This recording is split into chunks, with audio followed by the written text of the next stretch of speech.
অভিশপ্ত ছবি the cursed painting একটি রহস্যময় চিত্রকর্ম যেখানে এক দুঃখী নারীর মুখাবয়ব বদলে যায় আর এর মালিকের জন্য বয়ে আনে বিভীষিকাময় দুঃস্বপ্ন। পর্ব ১ রহস্যময় চিত্রকর্ম। রাত তখন প্রায় একটা। কলকাতার এক পুরনো এলাকার নিলাম ঘরে শেষ মুহূর্তের দর হাঁকাহাঁকি চলছিল। পুরনো জিনিসপত্রের প্রতি দুর্বলতা থাকা সুবাদে সৌম্য সেই নিলামে এসেছিল কিছু মূল্যবান অ্যান্টিক সংগ্রহ করার আশায়। তার চোখ আটকে গেল এক অদ্ভুত পেইন্টিংয়ের দিকে। একজন অজ্ঞাতনামা শিল্পীর আঁকা সেই ছবিতে এক নারীকে দেখা যাচ্ছিল, অদ্ভুত দুঃখী চোখ, কপালে এক চিলতে দুশ্চিন্তার ছাপ, আর ঠোঁট দুটো যেন কিছু বলতে চাচ্ছে কিন্তু পারছে না।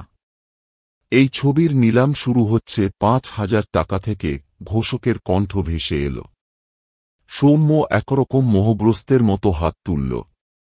কয়েক রাউন্ড দর হাঁকাহাঁকির পর শেষ পর্যন্ত ২-৫,০০০ টাকায় ছবিটি তার হয়ে গেল। নিলাম শেষ হওয়ার পর এক বৃদ্ধ লোক সৌম্যর কাঁধে হাত রাখল।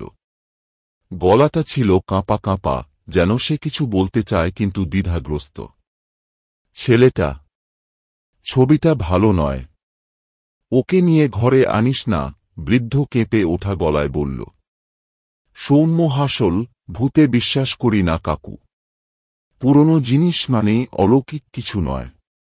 সে ছবিটা গাড়ির ডিকিতে রেখে বাড়ি ফিরল। কিন্তু বুঝতে পারল না, ছবির সেই মহিলার চোখ তখনও তার দিকেই তাকিয়েছিল।